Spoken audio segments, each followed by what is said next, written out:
Okay, we've got some time for some questions, reflections, comments.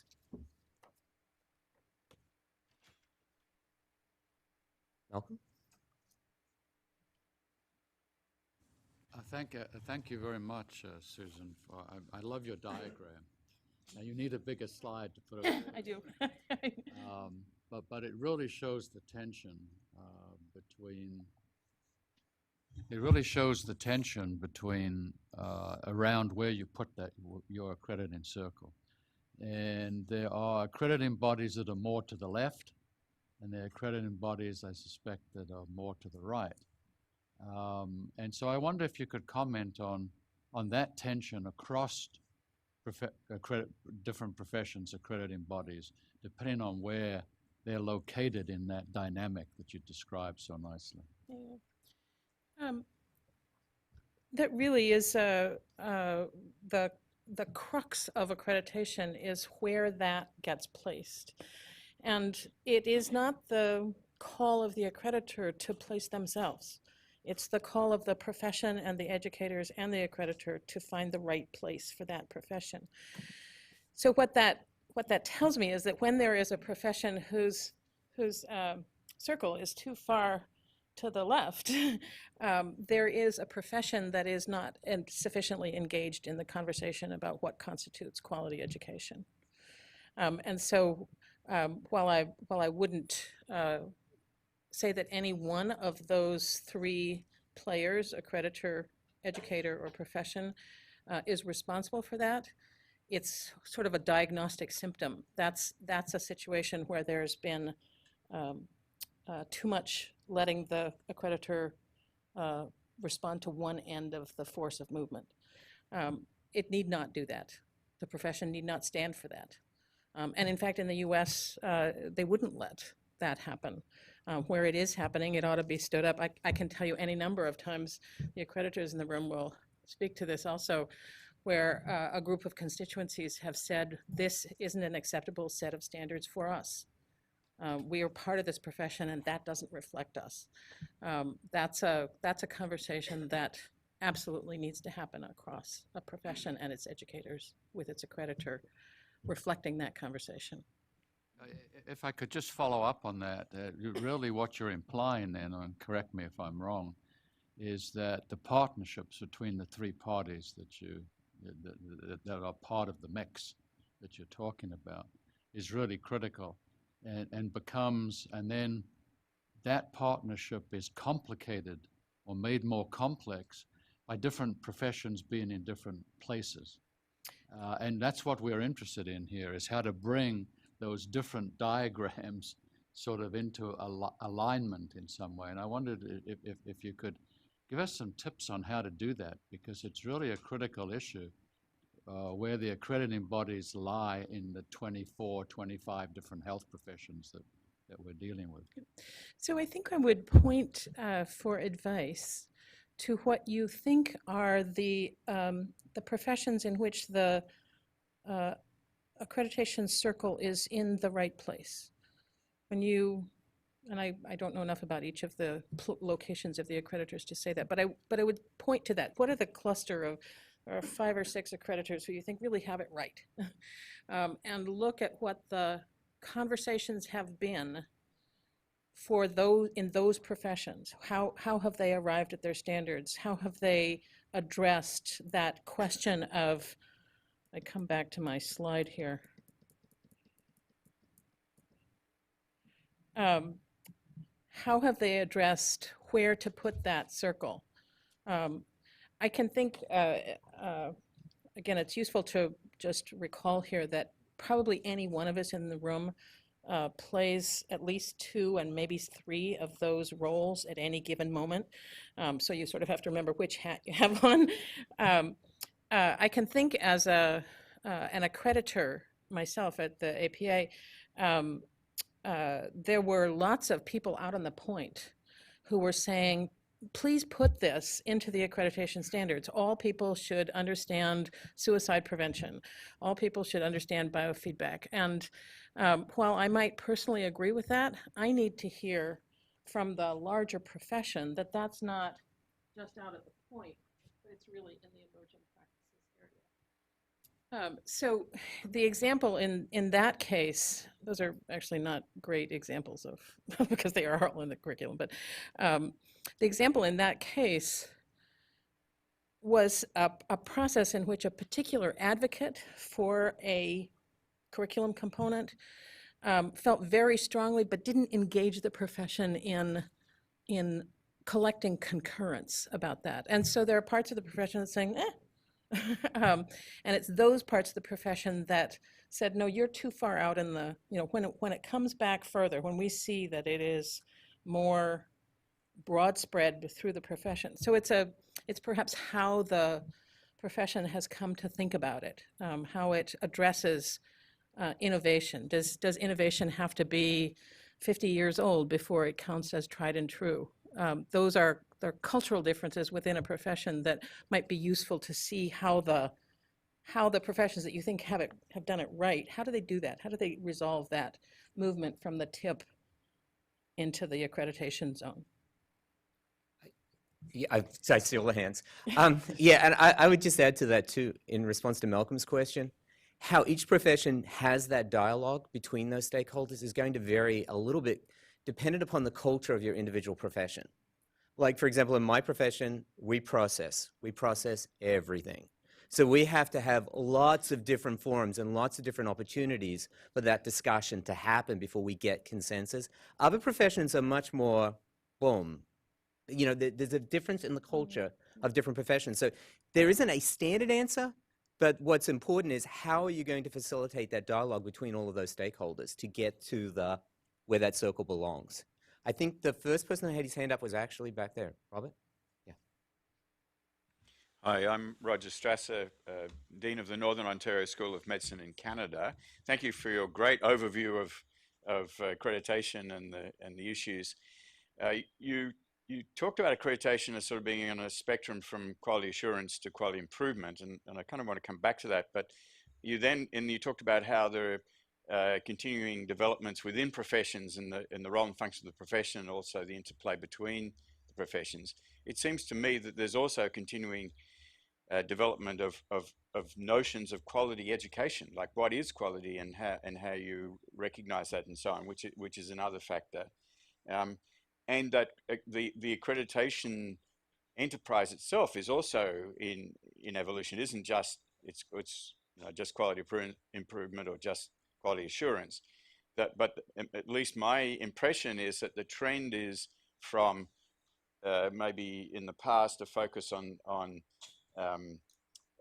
structure and content to now moving towards more process and outcomes as the focus of accreditation. So my question is, how do you see all of these swirling developments coming together into something that's functional and effective and might actually improve the value of accreditation to all the professions and bringing the professions together to improve healthcare and health outcomes? So for the next 3 hours, we'll discuss this. I couldn't agree with you more on all of those points. Let me talk about the sort of where I think accreditation has come and is going that would be useful. Accreditation actually started, at least in this country, with trying to define what's a college. It was a very basic question. What is this a college? Is that a college? Over the next 50 years or so, began to sort of flesh that out. College is something with a library, it's something with a faculty. The faculty have these qualifications, it has these students, so on. All of what we call the inputs to education. It has the pieces of education that should mobilize into quality.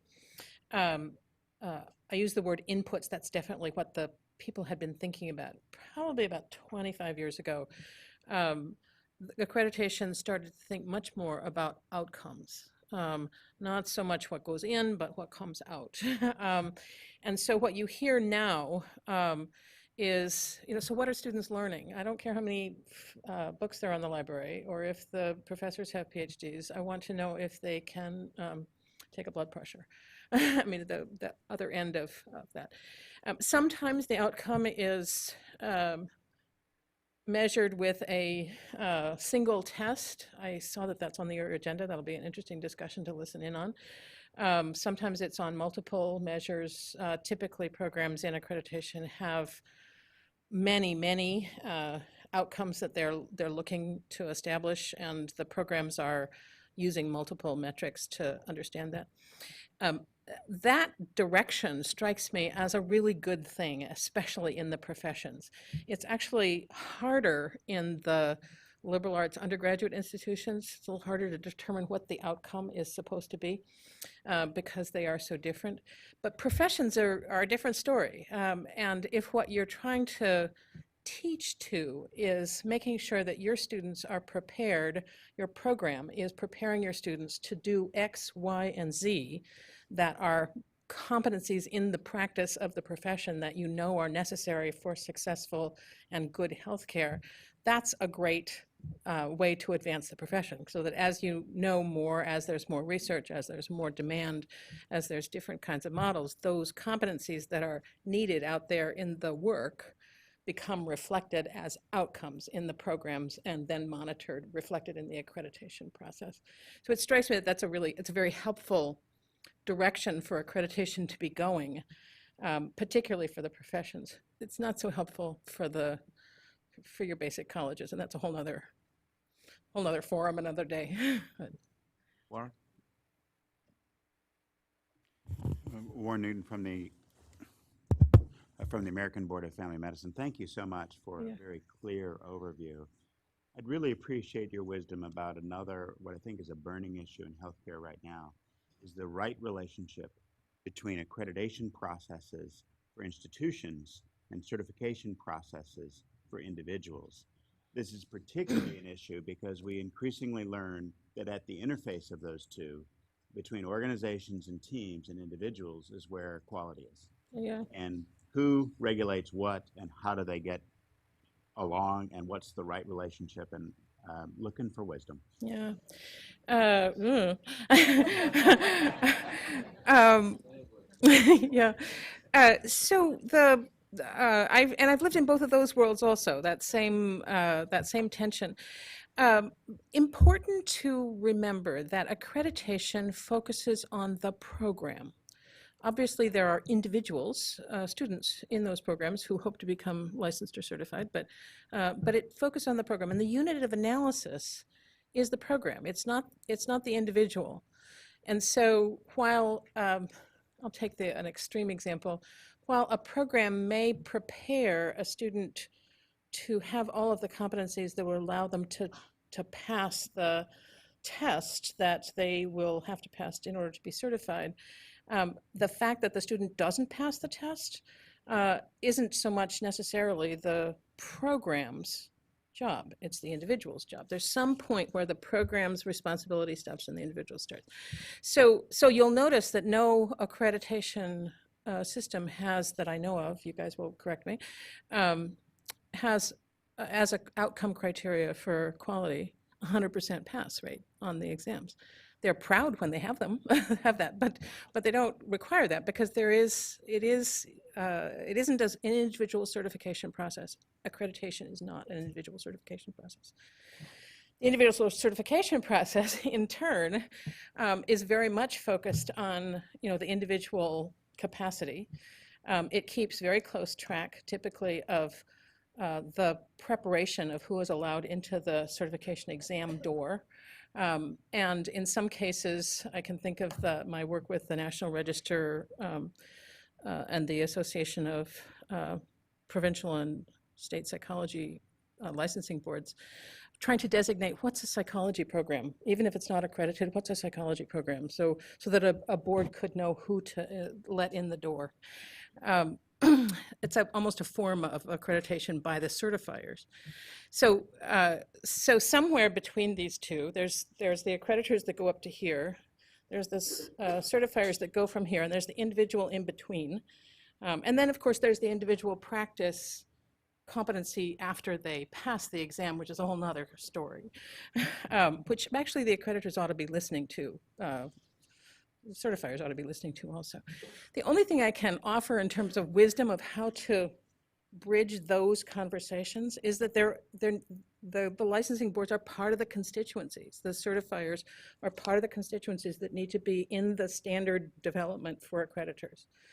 As you saw in my description um, for the Department of Education, licensing boards are part of who needs to be at the table as the accreditation standards are developed. So if they're not at the table, drag them in. That's my wisdom for the day. Pamela? Thank you for Pam Jeffries, George Washington University, Dean School of Nursing. Thanks for the wonderful presentation. And like Malcolm, I love your diagram. So my question is, what's the sweet spot when all these professions, accreditors align? What are the metrics? Do you have exemplars of success? And I know you talked about a strategy where the professions need to facilitate the dialogue and come to the table. Yeah. Thank you.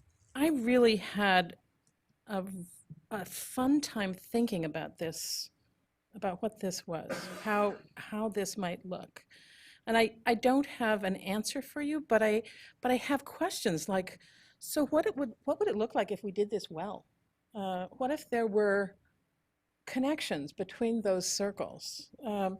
The example I can think about that I'm sure you're going to talk about is interprofessional preparation, where, sorry, professions, I haven't seen a single set that does it really well. They're all in there, the accreditors, it's all in there, it's all in the programs, but it just doesn't happen in the ways that you really want it to happen. There's collegiality, I heard somebody mention, there's parallel play, there's where works shoulder to shoulder, but there's not really, I haven't seen a good set of examples of how each profession really understands what the other ones bring to the table and how that could be beneficially used towards the outcomes you're going for. Sorry about that. I think that's a huge challenge. And I think that's one of those things where you could learn from each other. How do you do it? How does it not work? What do you hear from your graduates who are working in the field about what they wish they'd known about that profession over there before they got into the room with them? Those conversations could be enormously beneficial across professions to know then, so how do I then take that back into my particular profession, into my particular program, and into my particular accreditation standards? So intriguing. And there might be other, I'm sure that there are other things in there. Clinical supervision is one I can think of, or moving into community care is another one I can think of, where all of the professions have emerging roles. How do you prepare your students for roles that you don't even know about yet? Those kinds of questions, which are common to all of the professions and addressed differently in each of the educational programs and reflected differently in each of the accreditation. Okay, let's go back. Laura, did you have a question? The question's been answered. Let's go over here and then we'll come back to this table. You guys are dominating. Jan de Meijers, Ghent Think front and University. Thanks for this wonderful picture of accreditation. As Professor Strasser said, well, outcomes become increasingly important to look at outcomes in the process of accreditation. And of course, who talks about outcomes talks about social accountability and how can we assess if a program will contribute, for instance, to reducing social inequalities in health, how it deals with the new social challenges. And so I was wondering to what extent accreditation processes should be contextualized according to the needs of the communities where the institution is working, and how there can be a mix between universal dimensions in accreditation and specific dimensions, especially when it comes to social accountability, addressing the social health gap and this kind of important challenges. It's another 3-hour response. Let me address a couple of pieces of that from a. I'm gonna speak out of all three hats right now. I'll start with the educator hat. Any educational program has a sense of what the body of work is that it's preparing its students for, whether it's preparing them to work in southern Louisiana or in Long Beach or in New York City. It's got a sense of what the places and cultures and challenges are of the places it's sending. Bearing in mind that no institution can say that its students are only going to work in Los Angeles, but it's got a sense of what the social context is, and can use that immediate context as a laboratory for understanding not only how to adapt and work in a particular context, but in that particular context, but if you were to move to Arkansas, what you'd need to think about as you entered into practice there. So that being, I'm thinking in psychology, I expect that that's true in other professions. That notion then becomes part of what's considered essential in the educational process and presumably gets reflected into the accreditation standards. Again, in psychology, I know that better than the other ones. You can see it in the psychology accreditation standards, that kind of attention to individual and cultural diversity.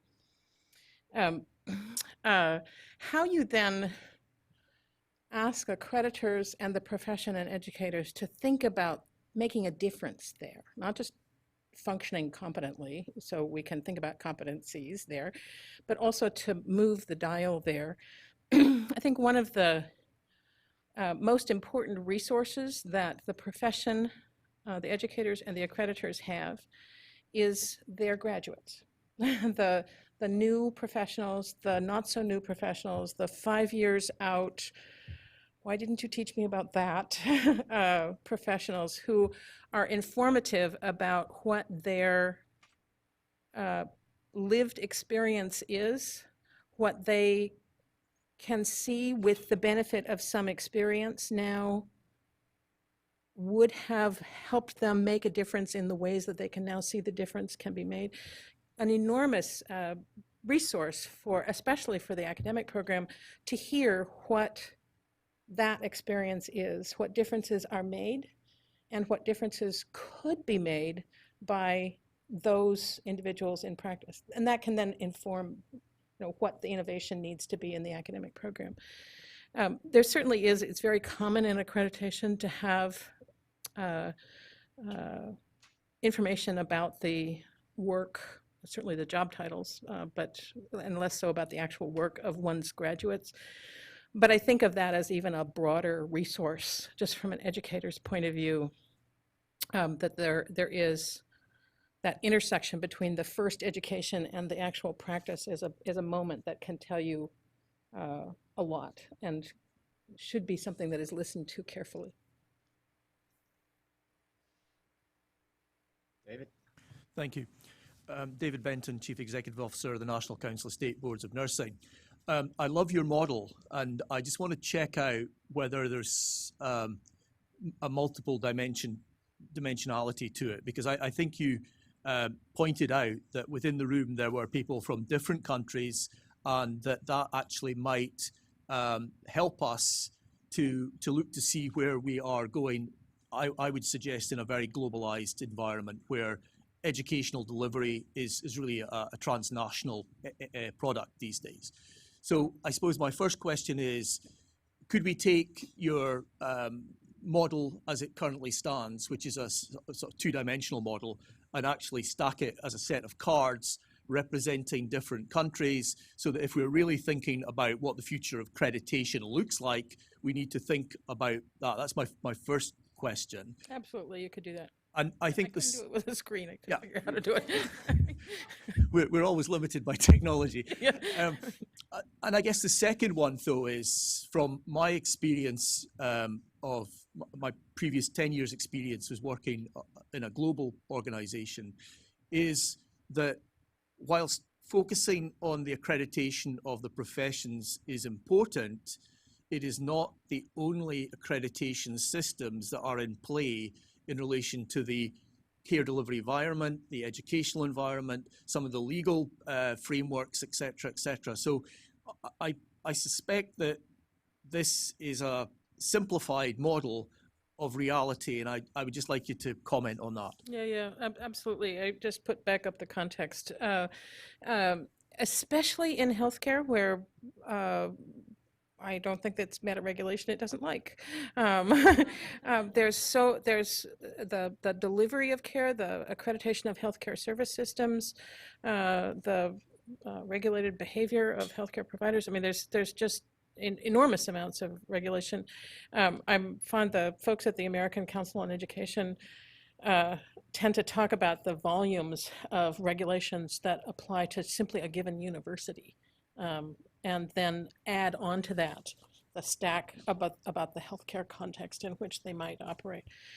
So that larger context is not just the dimensions that I mentioned, which are sort of the current fretting nationally, at least in the U.S., about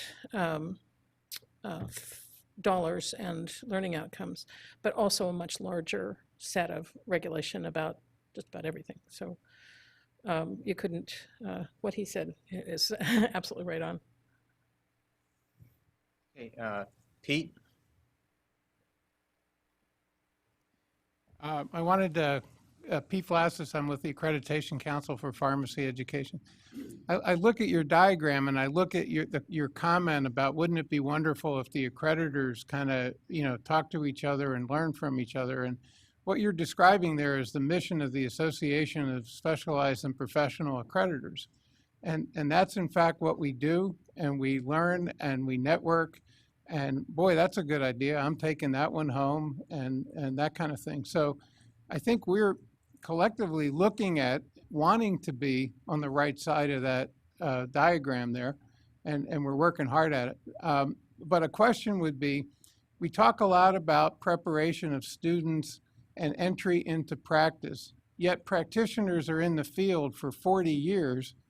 And what do we talk about the continuing competence of individuals, their continuing professional development, and the role of accreditors in that arena, especially in the interprofessional education space?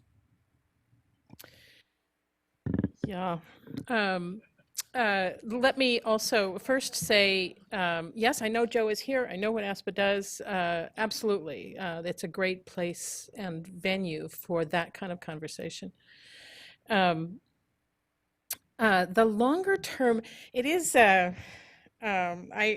described this at sometimes of saying that professional practice has dragons and armed guards at the gates, and then it has nothing else.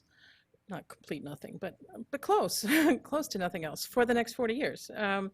There's continuing education that is required. There are, additional ways in which you can have your particular competence demonstrated. But for the piece that you're worried about, you're not worried about people who stay competent. You're worried about people who stop becoming competent or for whom the profession moves on and they stay where they were. So people who are living back here, as it were. In accreditation world, accreditation being the guard at the front end, has the opportunity of building into, or let me say the profession has the opportunity of reflecting in accreditation, building in that notion of continuing education, or lifelong learning, or whatever it is. Unfortunately, there are no teeth in that. It simply is an opportunity to make sure that in the educational program, students know that when they leave, they're not done. But that doesn't, there's no ability to enforce that beyond the point of graduation or licensure. This actually is the same argument that universities use against tenure. For those of you who live in university environments, that, why should you just continue to do? Why don't you have some kind of regularized way of ensuring continuing contribution? Now, I can't say that I know everything about the healthcare field, but I can't see a place where that would happen. renew your license every 5 years, 10 years? What would you, how would you do that? What kind of requirements would you do that? Would you have a retraining program that had its own accreditation standard, not the entryway folks, but a sort of a mid-career recertification accreditation process? I don't know of such a thing that exists in any profession. But that's the kind of thing that you're thinking about. That's an interesting thing to think about across those professions. Again, it's a professional conversation. It's not just an accreditation conversation. Okay, one last quick question because I kept missing her over here on my right-hand side. Marilyn? Thank you. I just want Marilyn Chow from Kaiser Permanente. I just wanted to sort of build on what David talked about, excuse me, in terms of the relationship between the accrediting bodies, the educational, and the care delivery. So obviously I come from the care delivery, and what I saw missing from your great diagram, I loved it, was where does the customer, so to speak, have input into the accreditation processes so that what you know you're graduating actually will work and will be able to thrive within the school, within the service care delivery environment. Yeah. Again, thinking about accreditation as starting with trying to define what a college is, as it has moved to thinking more about outcomes and competencies for practice, it has begun to ask the question of who are the stakeholders here? And I do believe I saw on the agenda one that is talking about individuals, families, and communities and their role in that. That's a stakeholder in this profession. It may not define what this practice is or that practice is, but it's a stakeholder and ought to be at the table. I would venture to say that that's part of the conversation that professional accreditors have. You guys can correct me if I'm wrong, but it's definitely part of the stakeholder process. Great. Thank you very much. Thank you. Thank you.